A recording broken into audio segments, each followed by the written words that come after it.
नमस्कार, मैं हूं निकिता और आप देख रहे हैं सत्यहिंदी.com। चलिए एक नजर डालते हैं अब तक की सुर्खियों पर। लोकसभा चुनाव के लिए समाजवादी पार्टी ने अपने उम्मीदवारों की एक और लिस्ट जारी की है। इस लिस्ट में पार्टी ने 7 लोकसभा सीटों पर अपने प्रत्याशियों का ऐलान किया।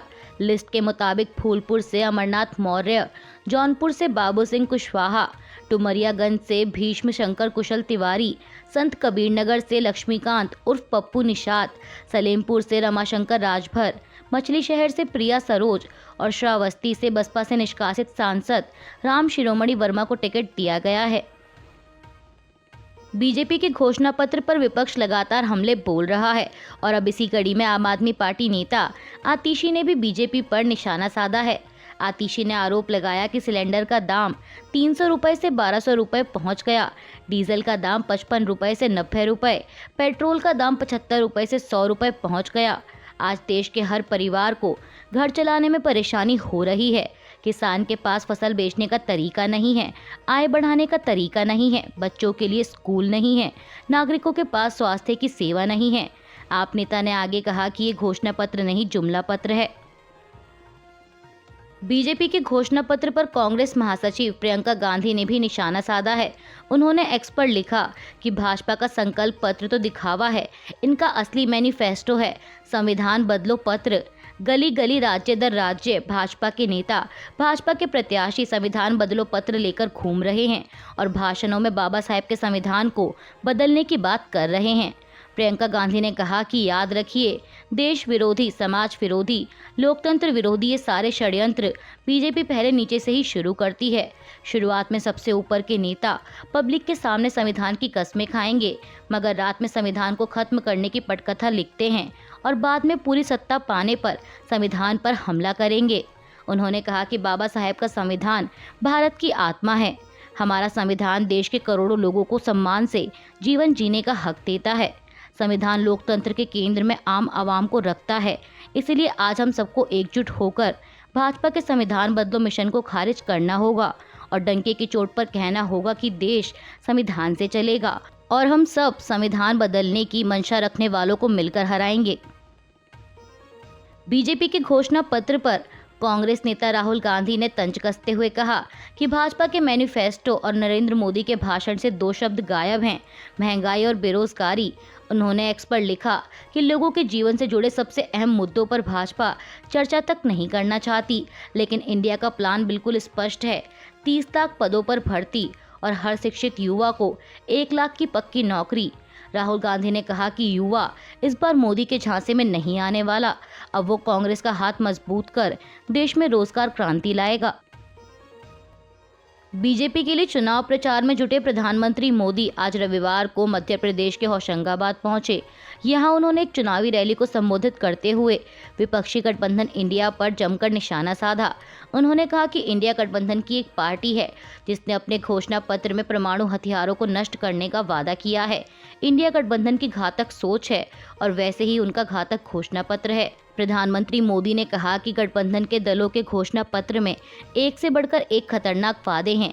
उनके एक साथी के घोषणा पत्र की एक लाइन ऐसी है जो देश को आर्थिक रूप से दिवालिया बना सकती है। उनके एक साथी का घोषणा पत्र कहता है कि भारत से परमाणु हथियार खत्म कर देंगे। प्रधानमंत्री मोदी ने कांग्रेस नेता राहुल गांधी पर निशाना साधते हुए आगे कहा कि हताश कांग्रेस ऐसी घोषणाएं कर रही है जो खुद कांग्रेस के नेताओं को ही समझ नहीं आ रही। कांग्रेस के शहजादे ने घोषणा की है कि वो एक झटके में देश से गरीबी हटा देंगे। पीएम मोदी ने कहा कि ये बात सुनकर पूरा देश हैरान है। देश पूछ रहा है कि आखिर ये शाही जादूगर इतने बरसों तक कहाँ छुपा था।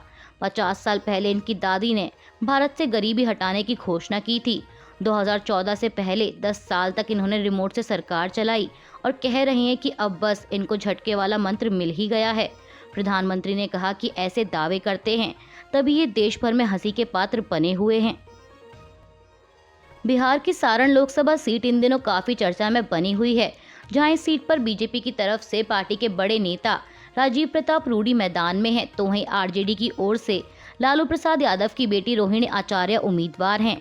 इस बीच जब बीजेपी प्रत्याशी राजीव प्रताप रूडी से सवाल किया गया कि लोकसभा चुनाव में आपका मुकाबला एक परिवार से है, छपरा की बेटी से है, तो इस पर उन्होंने कहा कि बेटी है इसलिए कोई कमेंट नहीं करूंगा, वो मुझे अंकल भी कहती है, लेकिन मेरा मुकाबला एक मुखौटे से है, रोहिणी मुखौटा है।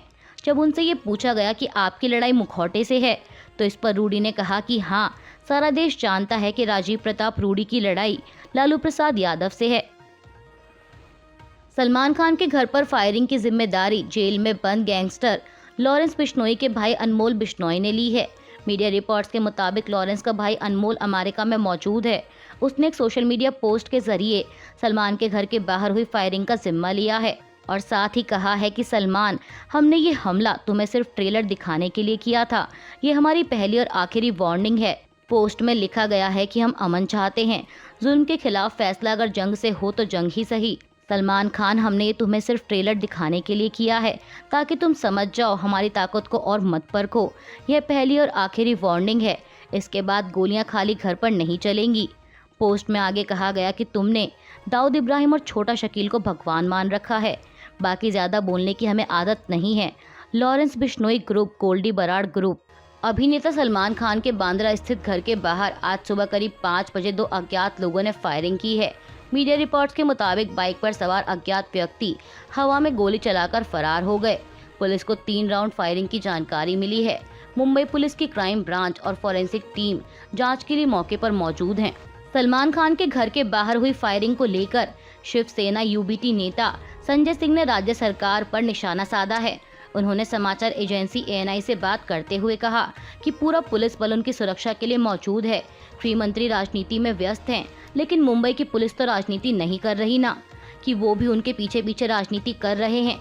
राउत ने कहा कि सलमान खान के घर के बाहर जो फायरिंग हुई है वो एक इशारा है कि इस मुंबई में कभी भी और कहीं भी गोली चल सकती है। लोकसभा चुनाव की तैयारियों में जुटी बीजेपी ने आज रविवार को अपना घोषणा पत्र जारी कर दिया है। इस घोषणा पत्र को बीजेपी ने मोदी की गारंटी संकल्प पत्र नाम दिया है। प्रधानमंत्री नरेंद्र मोदी, बीजेपी के राष्ट्रीय अध्यक्ष जेपी नड्डा, केंद्रीय गृह मंत्री अमित शाह और रक्षा मंत्री राजनाथ सिंह की मौजूदगी में बीजेपी का घोषणा पत्र जारी किया गया। पीएम मोदी ने संकल्प पत्र जारी करते हुए कहा कि पूरे देश को बीजेपी के घोषणा पत्र का इंतजार रहता है। इसकी बड़ी वजह ये है कि बीजेपी ने हर गारंटी को पूरा किया है। उन्होंने कहा कि ये संकल्प पत्र 4 वर्गों युवा शक्ति, महिला शक्ति, किसान और गरीबों को सशक्त करता है। हमने बड़ी संख्या में रोजगार बढ़ाने की बात की है। युवा भारत की युवा उम्मीदों की छवि बीजेपी के घोषणा पत्र में है। पीएम मोदी ने आगे कहा कि भाजपा के संकल्प पत्र पर 4 जून के नतीजे के बाद तुरंत तेजी से काम शुरू हो जाएगा। सरकार ने पहले से ही 100 दिन के एक्शन प्लान पर काम करना शुरू कर दिया है। उन्होंने कहा कि देश के 140 करोड़ देशवासियों का अपना एम्बिशन मोदी का मिशन है। अब बात करें बीजेपी के संकल्प पत्र में किए गए वादों की, तो पार्टी के इस नए संकल्प पत्र को 24 वर्गों में बांटा गया है। इसमें सुशासन, देश की सुरक्षा, स्वच्छ भारत, खेलों का विकास, पर्यावरण से जुड़ी हुई बातें शामिल हैं। रक्षा मंत्री ने दावा किया कि मोदी की गारंटी 24 कैरेट के सोने जितनी खरी है। घोषणा पत्र के अनुसार 1 नेशन 1 इलेक्शन और कॉमन इलेक्टोरल रोल की भी व्यवस्था आएगी। अगले 5 सालों तक मुफ्त राशन, पानी, गैस कनेक्शन, पीएम सूर्य घर से 0 बिजली बिल की व्यवस्था, आयुष्मान भारत से 5 लाख तक का मुफ्त इलाज जो मिल रहा है, ये आगे भी मिलता रहेगा। मध्यम वर्ग के परिवारों को पक्के घर दिए जाएंगे। पेपर लीक पर बड़ा कानून बना है, उसे लागू किया जाएगा। नेशनल एजुकेशन पॉलिसी लागू होगी। 2036 में ओलंपिक की मेजबानी करेंगे। इसके अलावा युवाओं के लिए infrastructure, manufacturing, startup, sports, investment, high value service और टूरिज्म के जरिए लाखों रोजगार के अवसर पैदा करेंगे। 1 करोड़ बहनें लखपति दीदी बन गई हैं और आगे 3 करोड़ को और बनाएंगे। नारी वंदन अधिनियम को लागू करेंगे। ओबीसी, एससी और एसटी समुदाय को जीवन के हर क्षेत्र में सम्मान देंगे। भाजपा के संकल्प पत्र पर कांग्रेस के राष्ट्रीय अध्यक्ष मल्लिकार्जुन खड़गे ने तंज कसते हुए कहा कि अपने कार्यकाल में पीएम मोदी ने ऐसा कोई बड़ा काम नहीं किया जिससे देश की जनता, युवाओं और किसानों को लाभ हो। महंगाई इतनी बढ़ गई है, उसकी उन्हें फिक्र नहीं है। उन्होंने पहले जो ट्रेलर बताया है उसमें न डीजल पेट्रोल के दामों में कमी की बात की गई और न ही गैस सिलेंडर की।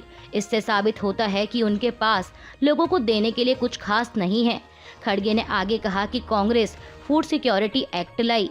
आपने अगर हमारे दिए गए राशन में 5 किलो की बढ़ोतरी की है तो वो कोई उपकार नहीं है, बीजेपी के घोषणा पत्र पर कांग्रेस नेता पवन खेड़ा ने निशाना साधते हुए कहा कि यमराज ने एक मशीन बनाई थी जिसमें झूठ बोलने पर घंटी बजने लगती थी। आज सुबह से वह घंटी लगातार बज रही है। हैरानी में यमराज ने चित्रगुप्त से पूछा कि ये घंटी क्यों बज रही है। चित्रगुप्त ने कहा कि महाराज, आज मोदी जी का संकल्प पत्र जारी होने वाला है। हमें बीजेपी के संकल्प पत्र के नाम से घोर आपत्ति है। इसका नाम माफीनामा होना चाहिए। मोदी जी को देश के दलितों, किसानों, नौजवानों, आदिवासियों से माफी मांगनी चाहिए थी, क्योंकि 2014 के घोषणा पत्र में प्रधानमंत्री मोदी ने वादा किया था कि स्पेशल टास्क फोर्स बनाकर कालाधन वापस लाएंगे, लेकिन इलेक्टोरल बॉन्ड आ गया। नॉर्थ ईस्ट में कानून व्यवस्था मजबूत करेंगे, लेकिन आज मणिपुर में हिंसा जारी है, जिस पर पीएम मोदी चुप्पी साधे हुए हैं। स्पेशल पैकेज से 100 जिलों की गरीबी दूर करेंगे, लेकिन हंगर इंडेक्स के आंकड़े पोल खोलते हैं। कांग्रेस नेता ने आगे कहा कि इन्होंने कहा था कि 100 नई स्मार्ट सिटी बनाएंगे, लेकिन चीन सीमा पर स्मार्ट गांव बसा रहा है। इसलिए नरेंद्र मोदी के इन वादों से जनता अब ऊब चुकी है और बेहद आक्रोशित है। अमेरिकी राष्ट्रपति जो बाइडेन ने दावा किया है कि इजराइल ने अमेरिका की मदद से ईरान की ओर से दागे गए सभी मिसाइल और ड्रोन मार गिराए हैं। बाइडेन ने एक बयान में कहा कि हमारी फोर्स के सैनिकों का शुक्रिया, हमने ईरान की ओर से दागे गए सभी मिसाइल और ड्रोन को मार गिराने में इजराइल की मदद की है। अमेरिकी राष्ट्रपति ने कड़े शब्दों में ईरान के हमले की आलोचना करते हुए इजराइल को पूरा समर्थन देने का ऐलान किया है। उन्होंने कहा कि इजराइल के नेताओं के साथ मेरी टीम लगातार संपर्क में बनी हुई है। हम अपने लोगों को बचाने के लिए हर एक जरूरी कदम उठाएंगे। जो बाइडेन के बाद इजराइल के रक्षा मंत्री योआव गैलांट ने भी कहा है कि इजराइल के सुरक्षा क्षेत्र के लिए वरिष्ठ अधिकारियों के साथ पूरी स्थिति का आकलन कर लिया गया है। उन्होंने कहा कि अमेरिका और बाकी सहयोगियों के साथ मिलकर हम इजराइल के क्षेत्र को सुरक्षित रखने में कामयाब रहे। बेहद ही मामूली नुकसान हुआ है। रक्षा मंत्री ने आगे कहा कि लेकिन मामला अभी खत्म नहीं हुआ, हम अलर्ट पर बने हुए हैं। आईडीएफ की ओर से निर्देश जारी कर दिए गए हैं और हमें हर स्थिति के लिए तैयार रहना होगा। उन्होंने बताया कि हमले को असफल कर दिया है और हम ऐसा करने में कामयाब रहे। अभी के लिए बस इतना ही। बाकी की खबरों के लिए जुड़े रहिए सत्यहिंदी.com के साथ।